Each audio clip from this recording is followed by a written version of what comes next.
Hello, everybody. Welcome. Thanks for joining us today. My name is Mike Gibb. I run accountsrecovery.net, and I'm excited to be moderating today's webinar on dissecting the model validation notice and how it will change collection letters. In its debt collection rule, the Consumer Financial Protection Bureau included a model validation notice that companies can use in communicating with consumers. But there are questions about the type of data that needs to be included, as well as how other disclosures will be handled on the form. Today in this webinar, which is being sponsored by TCN, we have a panel of leading executives from across the ARM industry who are here to share their tips and insights into using the model validation notice. Before I introduce the panel, I did want to take a quick second and talk about accountsrecovery.net, which I hope acts as a one-stop shop for all your information and educational needs, along with news and content delivered across email, online, video, and podcasts. I'm excited to have launched a resource guide aimed at helping the industry understand how to comply with the CFPB's new debt collection rule. With insights and analysis from nearly 24 compliance experts, the guide offers a great spectrum of perspectives to help you understand what you need to do to get ready for the rules enactment later this year. You can find a link to the guide at accountsrecovery.net. Let me now tell you a little bit about today's speakers. John Bedard is a nationally recognized authority on the FDCPA and the FCRA. He serves as counsel to several professional trade associations, including the Georgia Collectors Association. John is a former member of the board of directors of the industry's leading professional trade organization, ACA International. He serves as the state of Georgia compliance chairperson for ACA International and is a former chairperson and program designation award recipient of ACA International's members attorney program.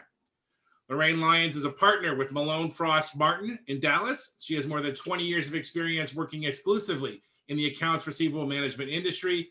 Lorraine has represented industry law in lobbying efforts, has served on ACA International's board of directors, is a past president of the ACA of Texas, and past chair of ACA's members attorney program. Rick Purr is the co-managing partner of the Philadelphia office of the law firm Kaufman, Dolowich, and Voluk. He also chairs the firm's National Consumer Financial Services Practice Group. Rick is a nationally recognized authority and lecturer on creditors' rights, representing creditors, law firms, and agencies against individual and class action allegations, invoking federal and state consumer protection laws, including the FDCPA, the FCRA, and the TCPA. Rick is a past president of ACA International and currently sits on its board of directors. Chantel Wonder is a senior counsel for the Tampa office of Gordon Reese Scully Mensukani and is a member of the insurance, commercial litigation, construction, and consumer protection litigation practice groups. She was previously the in-house trial counsel for Portfolio Recovery Associates, focusing on heavily litigated collection cases and counterclaims. She's a member of the Tampa Bay Inns of Court, Rotary Club of Pinellas Park, past president of the Florida Creditors Bar, and secretary for the Florida Small Claims Rules Committee. The format for today's webinar will be a panel discussion. We encourage everybody to submit questions, and we'll get to them as the discussion is ongoing. To submit a question, please either enter it into the Q&A tab or the chat module on the Zoom webinar control panel. This event is being recorded, and a recording will be made available in the coming days on accountsrecovery.net. Finally, since we're going to be talking a lot about compliance today, let me read the following disclaimer. This presentation is not intended to be legal advice and may not be used as legal advice. Legal advice must be tailored to the specific circumstances of each case. Every effort has been made to ensure this information is up to date. It is not intended to be a full and exhaustive explanation of the law in any area. It should never be used to replace the advice of your own legal counsel. With that, let's get to the people you want to hear from today, and that's our panel. Everybody, thank you so much for joining me today. Really looking forward to our conversation. I thought we'd start our discussion today by talking about how the CFPB's model validation notice differs from what collection agencies would normally use. And maybe we'll go alphabetically. So John Bedard, you get the honor of going first. Thank you, Mike. One of the big differences that I see in this letter is this concept of itemization date. And so the Bureau specifically defines this thing called the itemization date. And then the Bureau requires in the rule that your validation notice contain the itemization date along with several other pieces of information that are related to the itemization date. And you've got, I see, the model letter on the screen here. And if you'll see that it says on the left side, as of January 2nd, 2017, you owed, there we have this model validation notices attempt to comply with the itemization date requirement. Right there, you're circling it, thank you. And then, the rule then goes on to talk about how a collector is required to identify the interest and fees and charges that happen beyond the itemization date to arrive at the amount that's due now. And so you ask what are some of the differences between what collectors do now and what collectors are going to be expected to do under this rule. It's have a very good understanding what itemization date means, which can mean one of 5 different things, which I'm sure we'll talk about here some more.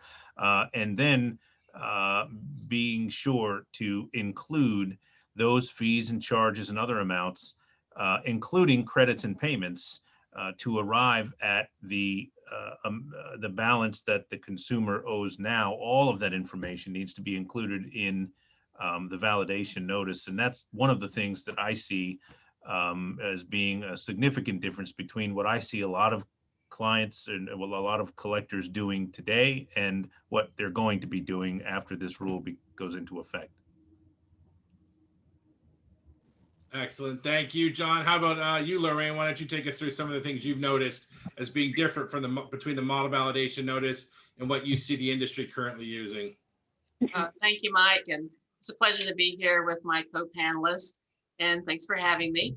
So one of the items, there's a couple, but let me just, if you take a look at this letter, here's one thing that I see different is like, where are my payment boxes? Where's I want to pay by Visa, MasterCard. I want to pay online.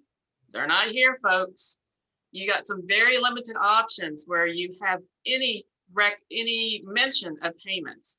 And you're right about on it. Where you get to the box on the right, what else can you do? Go back down to the almost second to the last bullet there. Contact us about your payment options. That's one optional item you can have in your letter. There you go, Mike, you got it. Yep. And then another reference to payment is, how do you want to respond on the tear off? I enclose this amount. That's it. That's starkly different from what we see in today's letters. Excellent. Thank you. Rick, what's of greatest concern to you as you look through this letter? Well, there's lots of things about the letter that concerns me. That being said, one of the areas that's different, and I think that everyone has a subtle understanding. You always hear, particularly if you're out there and you're in the industry and you're actually engaging in collection activity and you're not lawyers like us, you've always heard the words from your lawyers, whatever you do, don't change any of the statutory language. Your lawyers pound that in. Don't change the validation notice. Don't change anything from the words that are actually in the statute. Yet the CFPB goes in and totally changes the statutory language to their more preferred English, something that's a little bit more understandable in their interpretation. So what you see 2 major areas, and I hope I don't steal Chantel's area there, but you see two major areas on this letter that have been substantially changed. One is the inclusion of an actual date for when the consumer has to respond in writing or orally to a dispute or to request validation.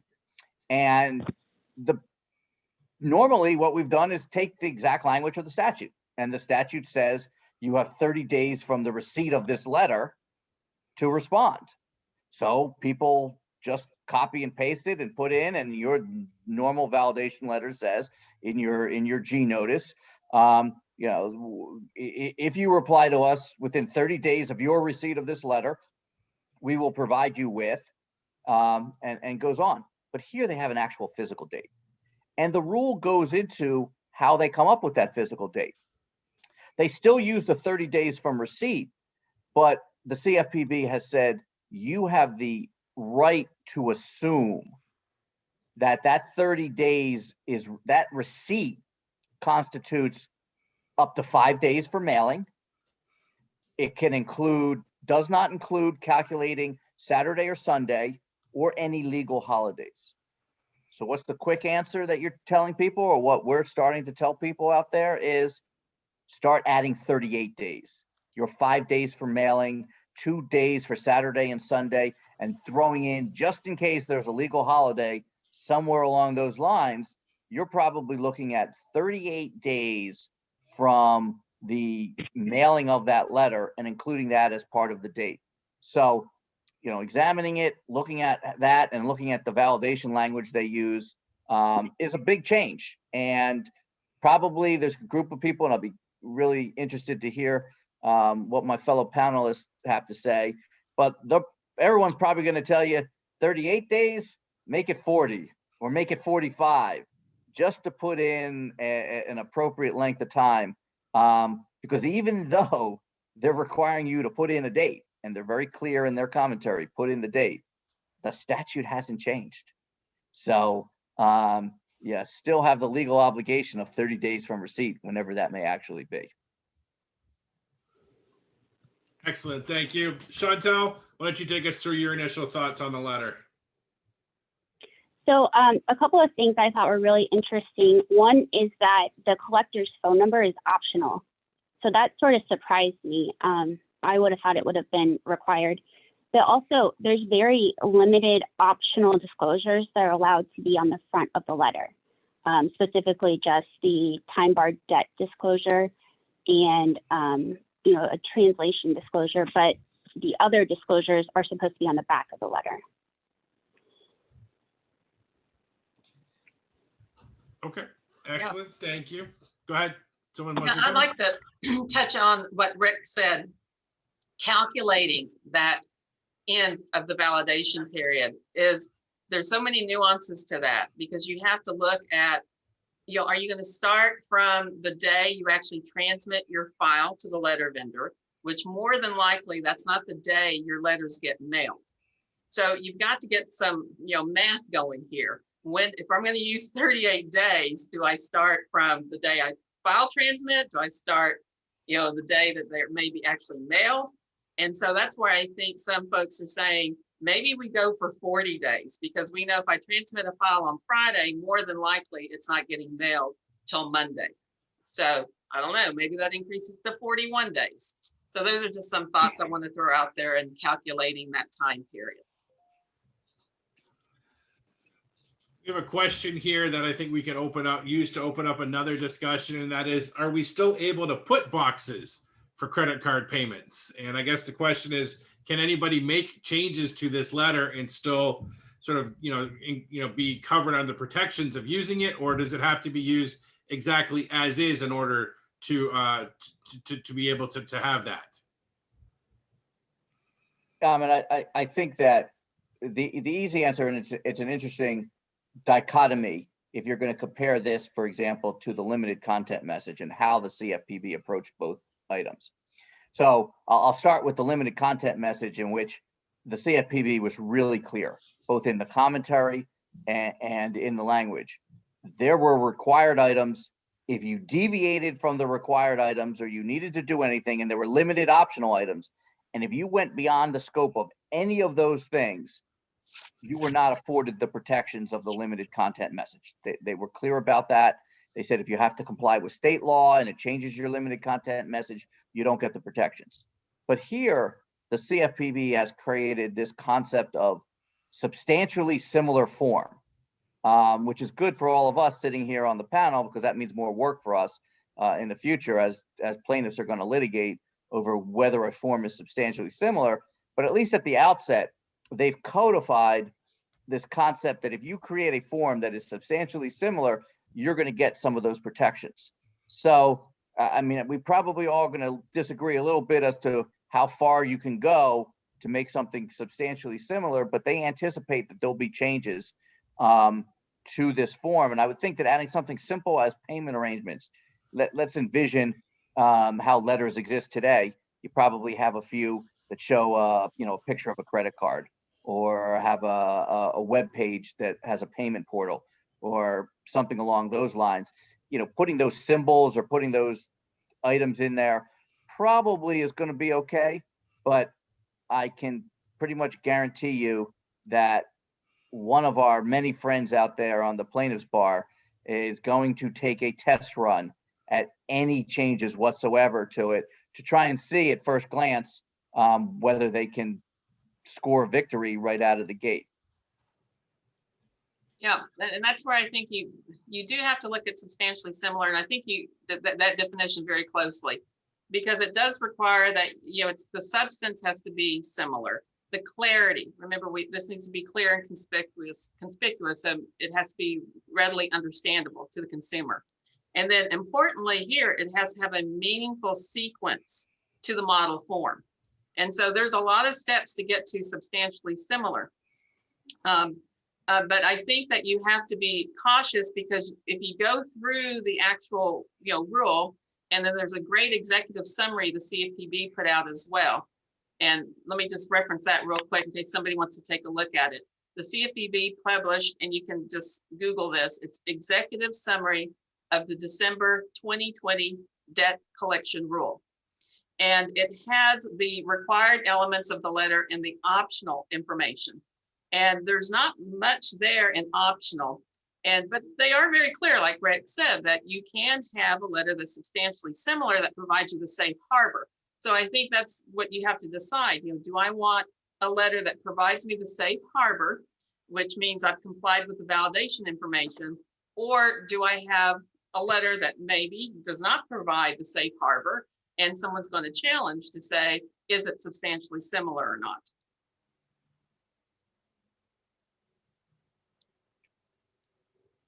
Okay. I just want to interrupt. I'm going to hit the pause button on our discussion for one quick minute, just so I can say a few words about TCN, the sponsor of today's webinar. TCN provides cost-effective call center solutions for traditional contact centers, collection agencies, and thousands of businesses worldwide.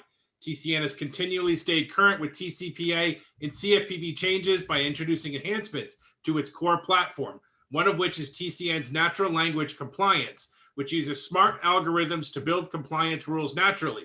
Simply type your rule into the TCN Compliance Manager, and the natural language compliance engine will build an easy to understand compliance rule. One example of a rule would be deny outbound calls before 8 a.m. and after 9 p.m. You could even type a rule that would limit 7 calls in 7 days. There is no limit to the number of rules TCN's processing engine can compute. TCN software is a platform suite that also provides built-in data management services that eliminate data entry errors, business intelligence with reporting dashboards, call recording with storage, smart IVR with payment capabilities, speech analysis and transcription, and much more. Regardless of size, location, or application, TCN can provide robust solutions for your call center and collection agency. Please give TCN a call or visit them at www.tcn.com for more information. Thanks again to TCN for sponsoring today's webinar. There are a ton of questions coming in, and we're going to do our best to get to all of those. Let's see if I can pick one out here off the top just to kind of get the ball rolling. Here's a question. Are we only allowed to have one address on the notice? What if we accept disputes at our corporate office, but our lender vendor processes our mail returns? Anyone want to weigh in on that? I think it's specifically addressed in the comments that if you receive disputes at an address, even if it's a letter vendor, you can use that address. Correct. The rule specifically references this question, Mike. Okay. And the rule does contemplate that a collector may have more than one address. What needs to be clear, however, is what the purpose of those addresses are, so that consumers are not confused about what to use. Nonetheless, whatever comes to the collector at those addresses, the collector is going to be charged with the knowledge of the communication that comes inbound at those addresses. That's right. And if you got a copy of the rules on page 128, is rules where you see where the debt collector's name and mailing address is addressed. Here's an interesting question. How do panelists think most, if not all, agencies using the same letter format will affect recoveries?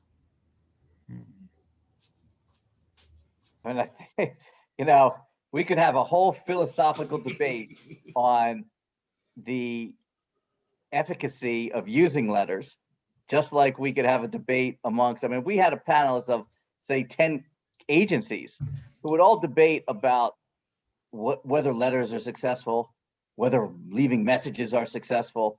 And depending who you talk to, they all have different opinions of what is the success rate. And I don't know that there's going to be, except for, I guess, if you have chronic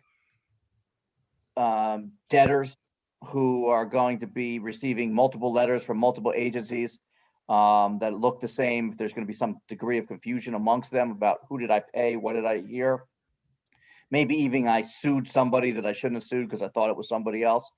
But you know, I don't know that it's going to run into any wholesale confusion or cause collections to go up or down because everybody's using the same letter. And they're not going to look the same at the end of the day anyway. And I think it's important to keep in mind that this letter is your initial communication, and the purpose of it is to comply with the FDCPA. After you've complied and you've cleared that hurdle, you can send out, you know, settlement letters and things like that afterwards. But this letter provides a safe harbor and the guidelines for, you know, complying with the FDCPA. You know, Mike, the question that you asked has has implied in it that the initial communication is going to ask for payment at all anyway. And I know that notion is sort of foreign to us. The reason we would send a letter is to ask for payment. But we have one comment in the chat here that indicates that, you know, not every communication to a consumer has the purpose of asking for payment. Perhaps the reason why the Bureau left out a request for payment as a requirement in there is because the FDCPA doesn't actually require debt collectors to put a request for payment in their communications at all. Another philosophical discussion. There you go. Just like Rick said, we could talk for an hour about you know, the efficacy of sending letters. It will be fascinating, though, to sort of analyze data 6 months, 8 months, a year, 2 years out to see whether or not there has been some significant change, not just in recoveries, but in dispute rates and all kinds of things after this, after the industry shifts towards including in their initial communications the information that is required by the new rule.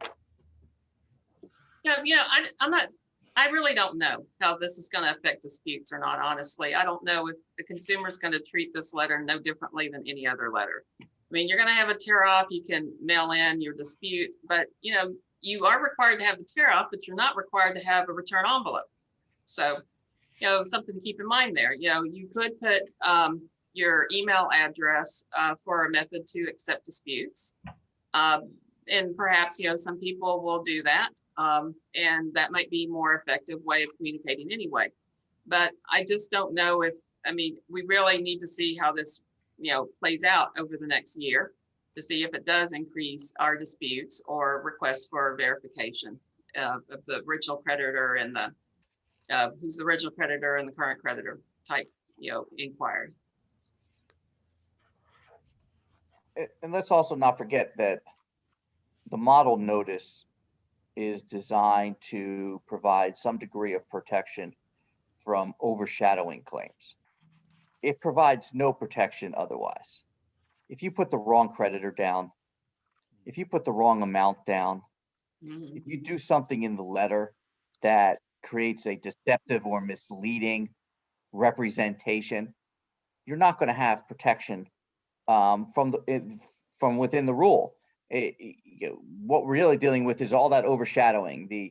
The paragraph that you're putting for your validation notice occurred too far into the letter.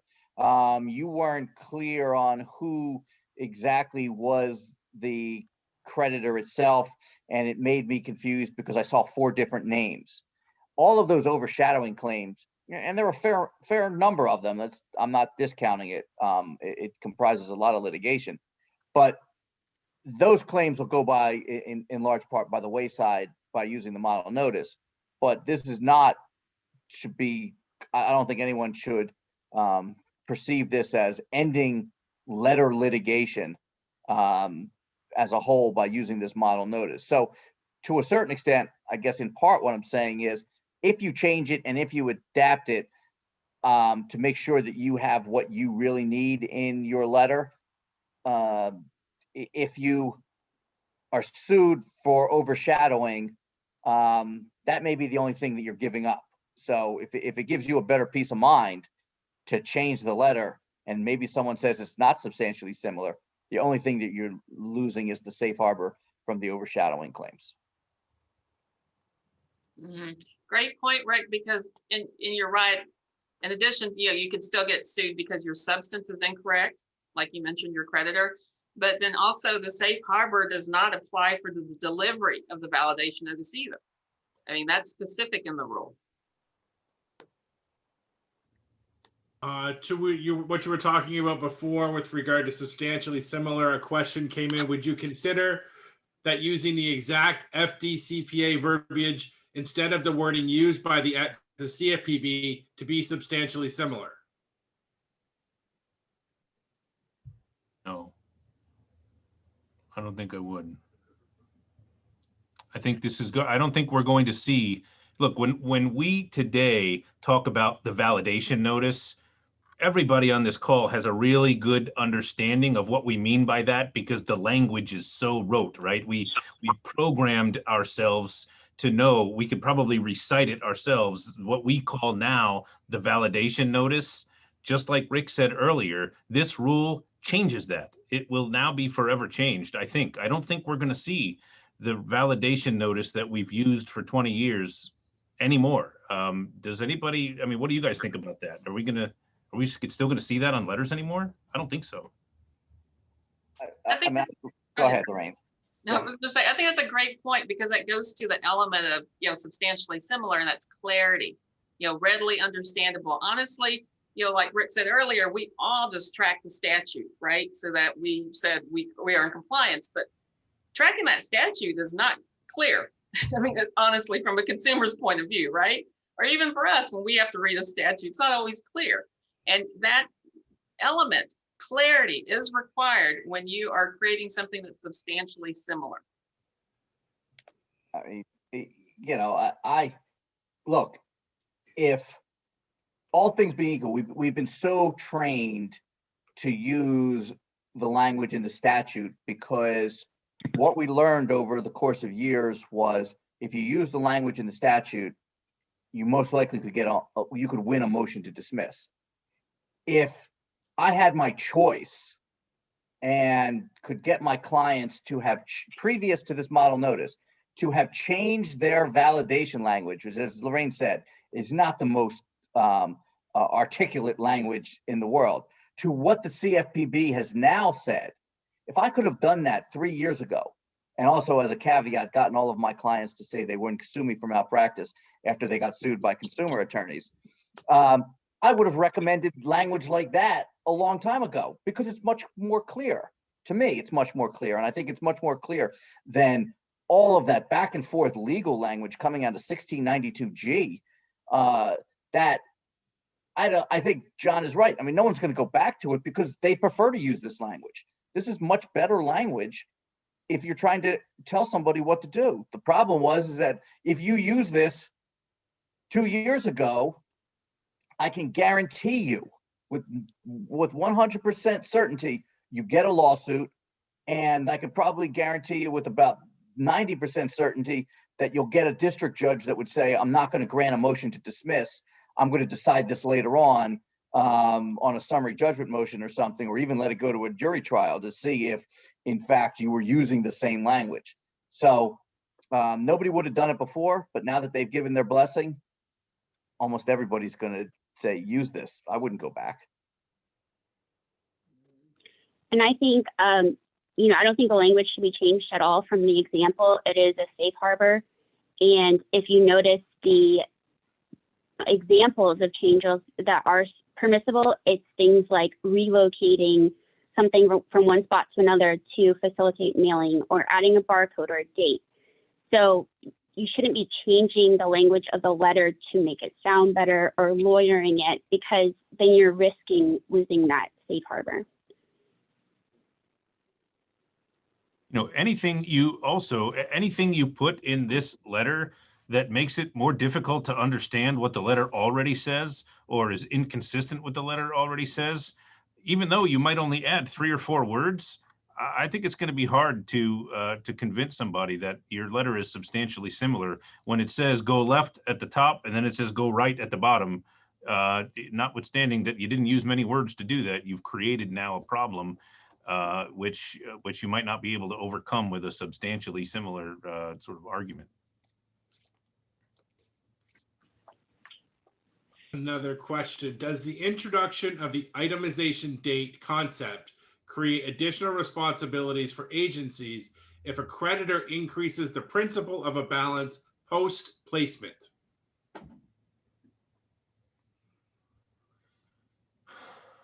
Rick's smiling. I'm smiling because the writer answers their own question. Obviously, it creates more risk. Look, when you look at that left-hand side, and if we could throw that up there, some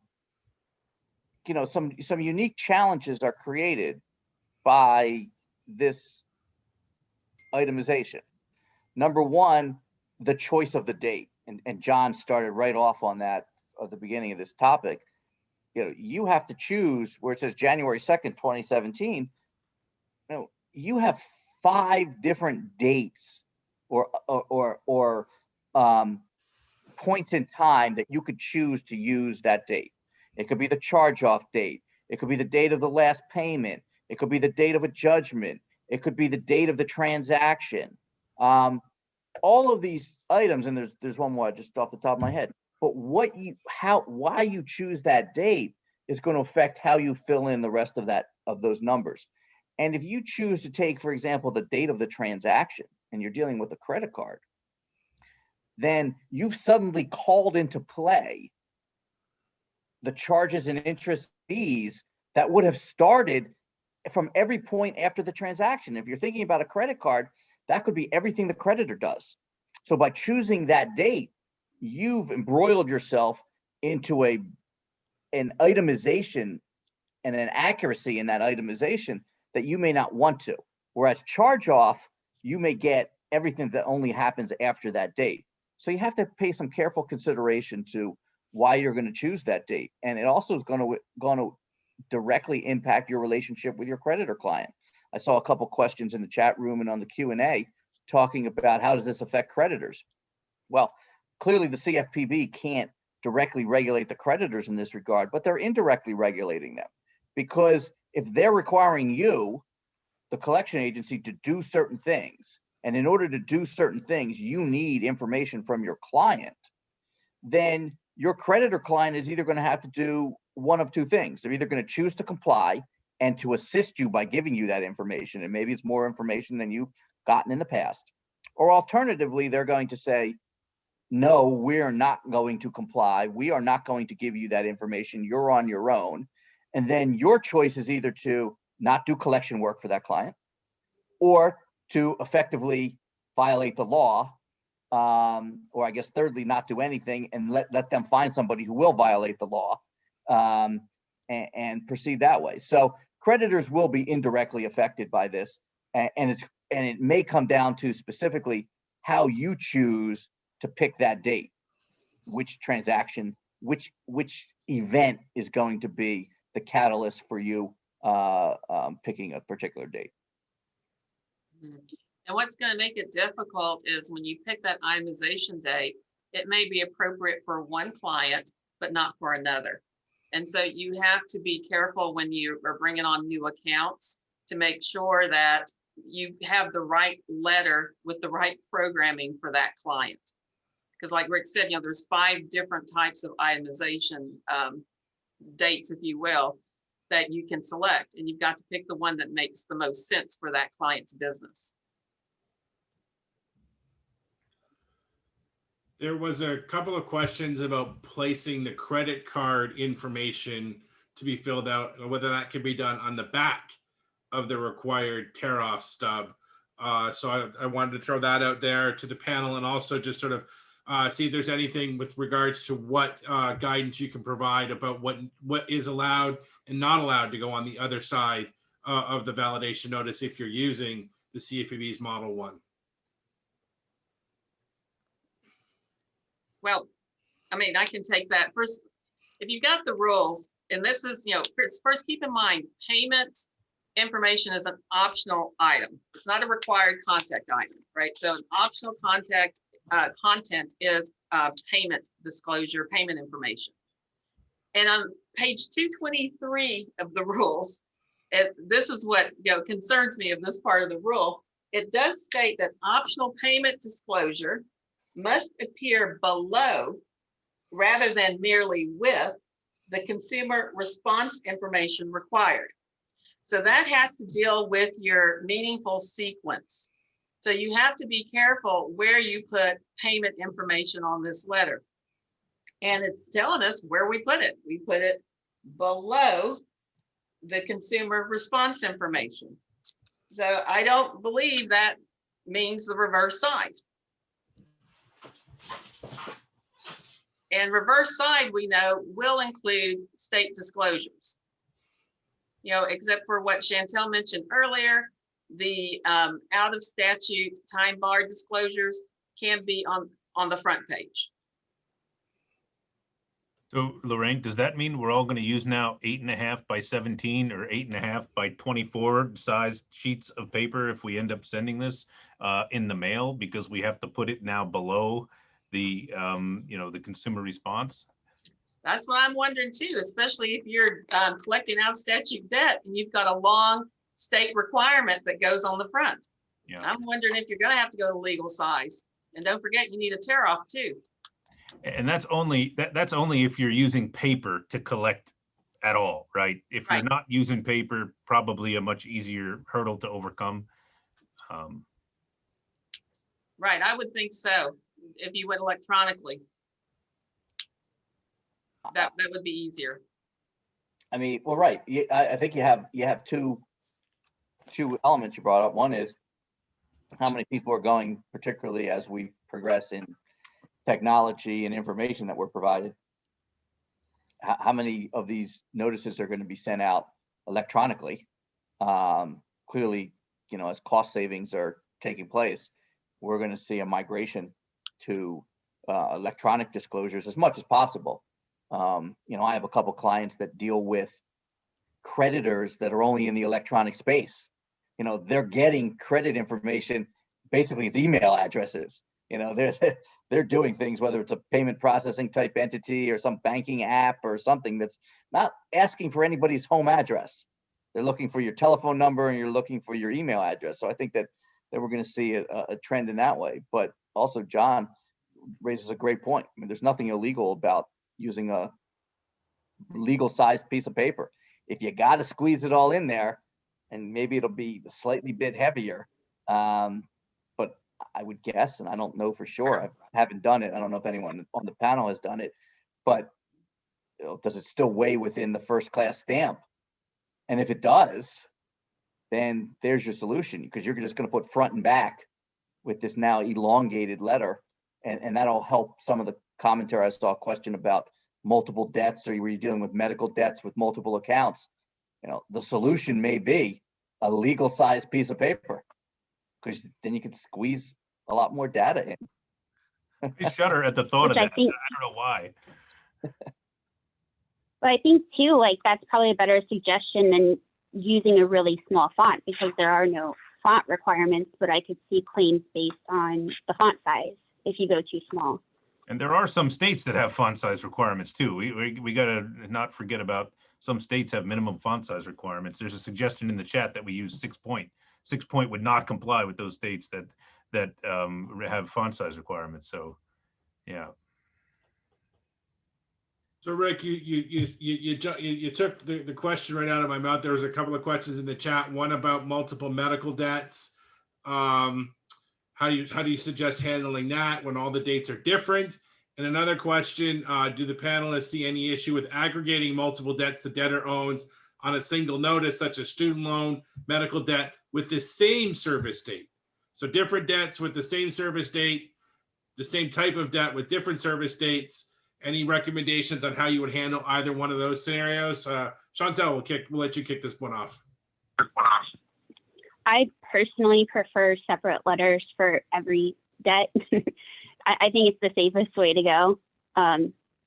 So that's what I would recommend. Okay. One thing is that the rule does say specifically when it talks about separate debts,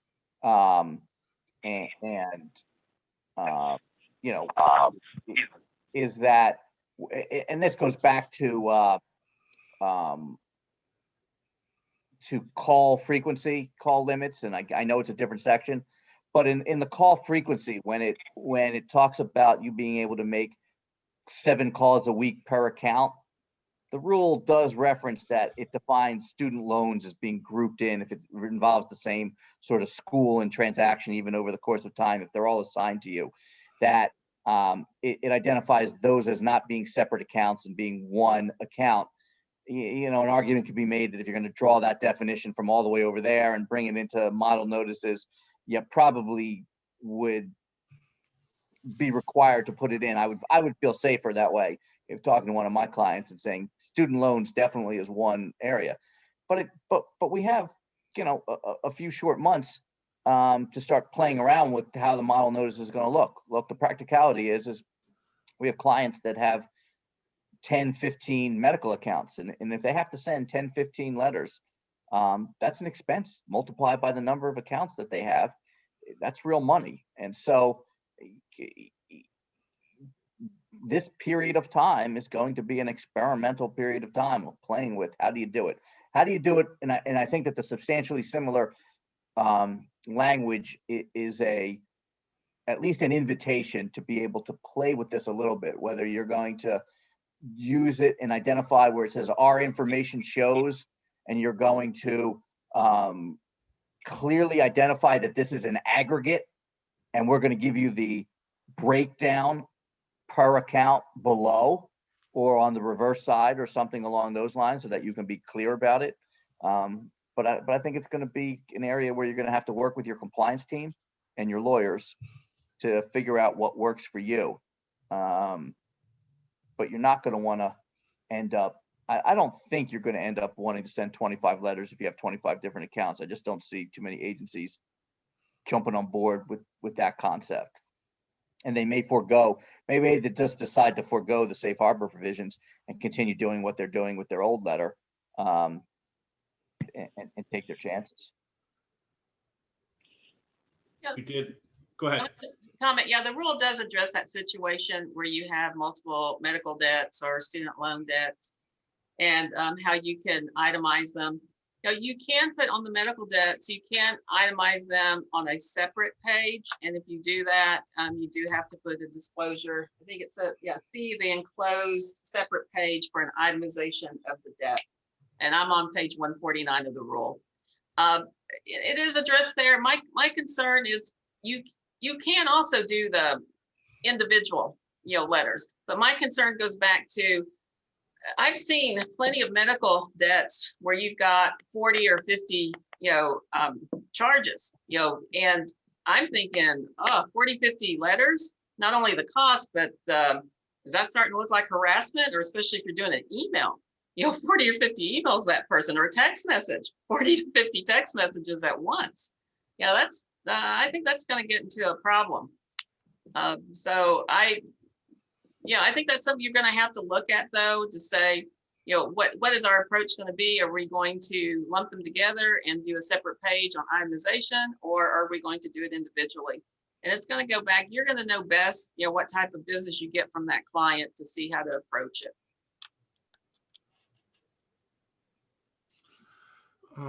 Question from the audience: given the challenges with this notice, especially for medical collectors, can you discuss the risk rewards of not using this letter and sticking with existing letters that have not resulted in nearly as many lawsuits? A conversation I'm sure that is going on in collection agencies across the country.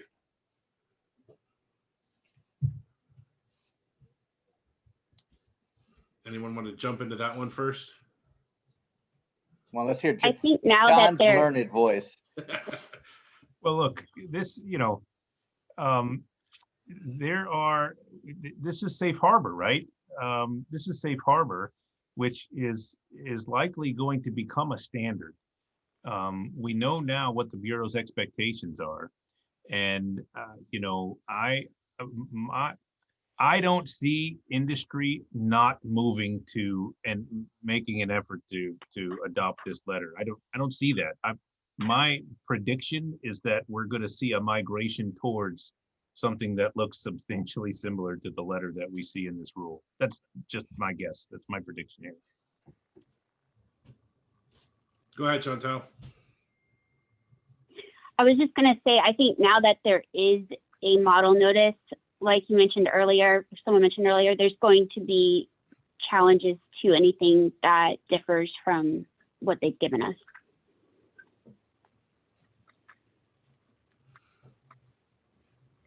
I'm curious, and I'd like to hear if there were one change you could make to the letter and still have it be a model validation notice. What would that change be? Like if you were going to ask the CFPB to make one change, what would it be? John, we'll let you go first. I might remove the tear off. The tear off gives me heartburn.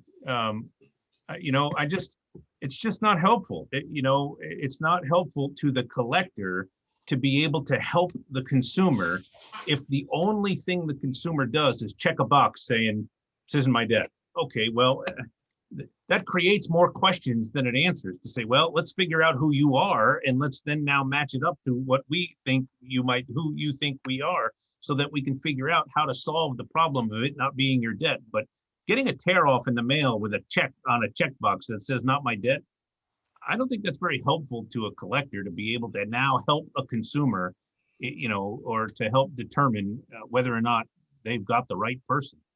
And so I would say the tear off, get rid of the tear off. Okay.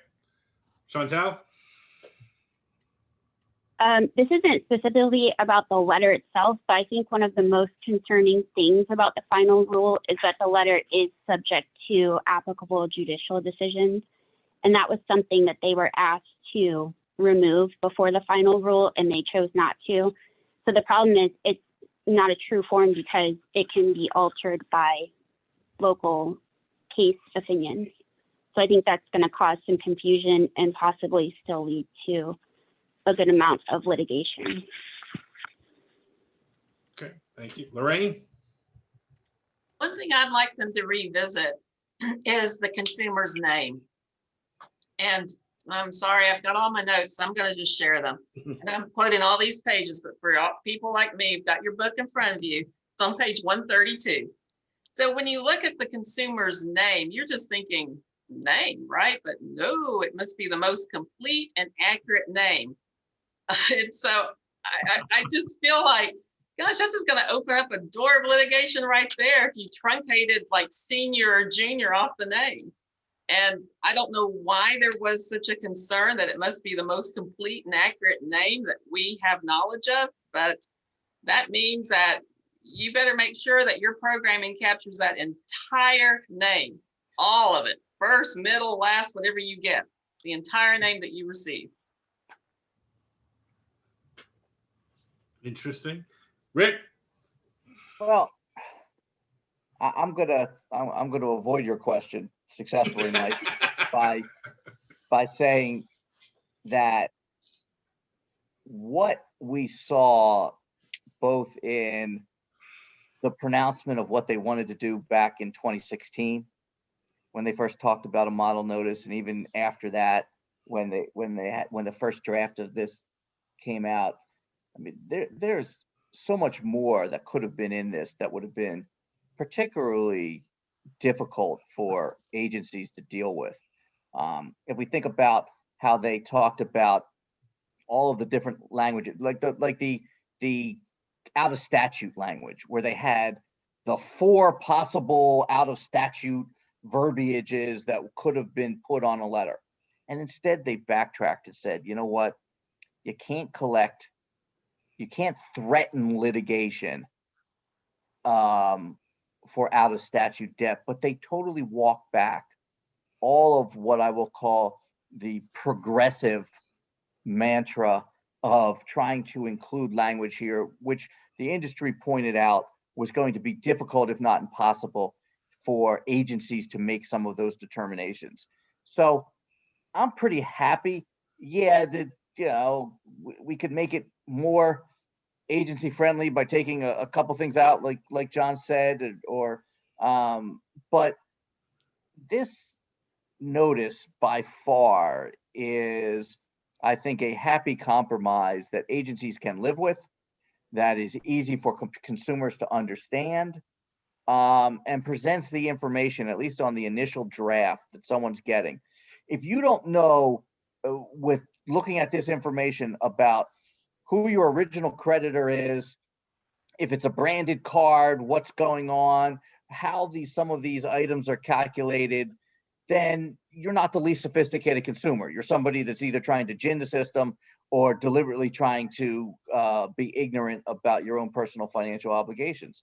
And I think that this letter does a really good job, and I really do actually even like the modifications to the validation language. That makes it just easier to understand. You don't need a lawyer to read this letter to understand it if you're a consumer, and I think that's progress. That was well evaded. Thank you. Let me ask something here. I want to make sure that we've not been unclear about what we're telling listeners today. There were several comments here that says, look, do you think we should just use our old letter? And my answer to that question is no, because I think there's a very high likelihood that your old letter does not contain the information that this rule says needs to be contained in it now. We've got this thing called validation information, which is a whole laundry list of stuff that has to be in a validation notice now. And if your current letter doesn't include that stuff, it is not going to comply with the rule. What the Bureau does is creates a bunch of requirements that have to be in initial communication, and then provides us a form that the Bureau says complies with all of those requirements. And if you use the form, you get safe harbor. But if you decide to use your old letter and your old letter does not contain clear and conspicuous disclosures of the information that is required to be in it, well, then it's not going to comply with the rule. Is there any disagreement on this panel about that? No, I think that the rule definitely, John, adds new information you have to have in a letter. That's right. So we're not going to be using our old letters to the extent our old letters don't contain that information, right? Right. Yeah. And that's why I would suggest that someone, when you tackle your letters, is look to see what's required. Right. Absolutely required. And the Bureau spells it out. It's also in that executive summary I mentioned earlier. So I'll repeat the name of it in case you want to look it up. It's on the CFPB's website. It's titled Executive Summary of the December 2020 Debt Collection Rule. And it has within that summary the required content. You can take that as a checklist. This is required, check it off. Is it my letter? Yes or no? And then it also has the optional content. And then you can decide if you want to put optional, but be careful when you put optional, because it cannot it cannot kind of overshadow, it can't be more prominent than your required information. And in some situations like the payments, it has to be placed in a certain area of the letter.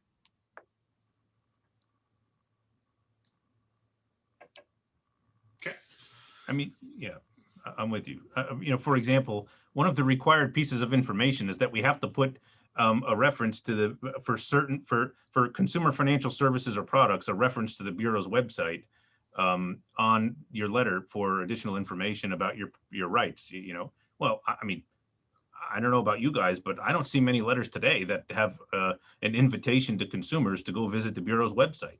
To the extent the letters that you use this time next year don't contain that, I think that's going to be a problem for you. But what about if you take the required information or the information that is now required and put it into your existing framework? That's okay. Well, so long as Or that's a choice that you can make. that is a choice. So long as you are meeting the rules requirements to do it clearly and conspicuously and on and on and on, and you've got all the information in there. Now we're in the area of what Rick talked about before, which is this spectrum of substantially similar, to the extent you want to try and take advantage of protection that the rule might provide you for using a form that might be close to the form that they've given us. I mean, I think that what you're going to see, as a prediction is you'll see a lot of substantially similar litigation. And what we can't predict is how district court judges are going to treat it. If we see out of the gate motions to dismiss on substantially similar, and we see courts issuing opinions that say, number one, we can decide this on a motion to dismiss. I don't need anything else. We don't need any discovery. We don't need anything. And we see courts that say the CFPB has promulgated this form and we're going to give it Chevron deference. And quite frankly, this form isn't that much different than what they said, and we're granting the motion to dismiss. And you see that again and again in all across the country. It'll get shut down pretty quickly. And some of these questions that are asked about changing things, I think will send a message to the consumer bar, it's just not worth your time doing. But if you see the exact opposite, and you see judges just saying, we're going to let it get past the motion to dismiss, we're going to let some discovery take place, how you wrote the letter, what you were doing, what was your thought process, or some weird discovery options that are going to be there, and it's going to cost agencies money. You will see a very quick recoiling back to this form exactly as it is, with almost no information added on, and they'll just take their chances on, I'll add the information on my second letter or my third letter, because all this talks about is the first letter. And I think that's what we'll see right out of the gate. We have 3 minutes to answer a question I'm going to ask that we could probably talk about for an hour. And that is what, given where we are with the new administration, what do you think is going to happen to the rule and or the model validation notice? Do you think there are any chances that this is going to be revisited and or changed before it goes into effect in November? There are 4 of you. There are now 2 minutes left. Go.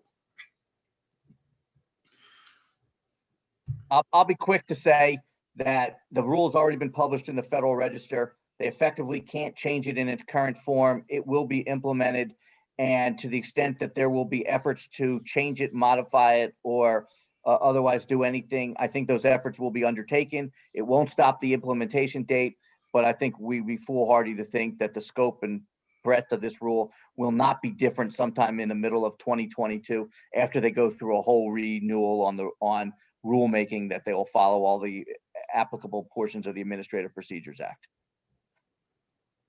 Thank you, Rick. Anyone agree, disagree? I agree with Rick. I mean, it can change, it's possible, but I don't think it's likely soon. And if it does change, I don't think it's going to change wholesale. It's going to be sort of by issue specific or certain topics. I don't think we're going to see the whole thing go away. I haven't. Chantal?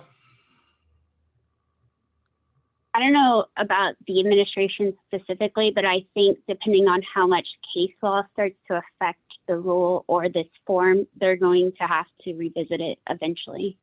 I don't think it'll be soon. Excellent. Well, unfortunately, we've run out of time. So Chantal, John, Rick, Lorraine, thank you so much. I really appreciate you taking the time to share your insights and perspective today. Really appreciate your willingness to come here and talk about this important topic. Thank you. Thank you, guys. Be safe. Thank you. Thanks, everyone. Thanks, Mike. Thanks, everybody who watched and listened and submitted your questions today. Thanks again to TCN for sponsoring the webinar. Please go to www.tcn.com to learn more about the company. Thanks to everybody. We've got more webinars coming up all this week, all next week, all month. So you can find them, the events calendar at accountsrecovery.net, and sign up if you haven't done so already. So look forward to seeing you soon. Until then, take care, be well, and stay safe. We'll talk to you soon.